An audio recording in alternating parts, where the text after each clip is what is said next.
ready to bring your thoroughbred home, but are you really ready? I've got Lindsay Hall here with me. She's the barn manager at Copperline Equestrian for my wife, Sinead, and myself. And we're going to ask her a few questions about what it takes to welcome a new thoroughbred into the barn. So Lindsay, my first question for you is I want you to imagine, I haven't given you much notice.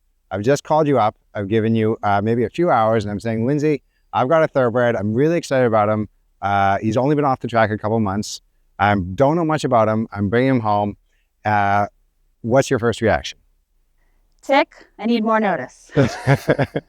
Now, when I show up and we want to have this horse start to become settled in the stall and in the paddock, how are we going to set that up? So first off, most of them obviously are used to being stalled for the majority of their life in their day. So the one thing we don't want to do is bring them home and put them out in the biggest field that we have, because they're not used to that. And what we want to do is be able to gradually introduce them into our lifestyle and let them have a chance to come down before they start something new. So the first thing we're going to do is we're going to put them in a stall. Is that right?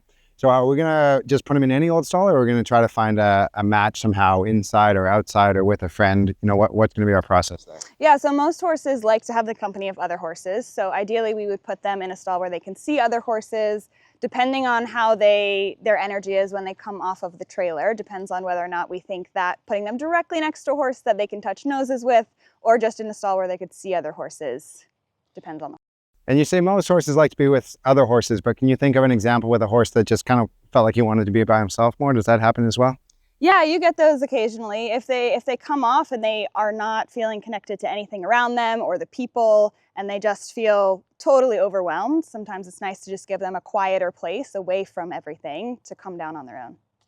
Now, when we start thinking about having that horse be turned out in a paddock, what's going to be the thought process for that? Yeah, so gradually getting them into being used to being turned out. So we wouldn't put them in a paddock overnight to start. We would start with like an hour or two a day. And when we pick the paddock, we would pick something that's small, probably close to the barn, and something where they can also see other horses. We would make sure we have hay out there, we have grain ready, and that we put them out and we leave a leather halter on them. So if they go out there and they are very stressed out, we can quickly catch them and help them settle down.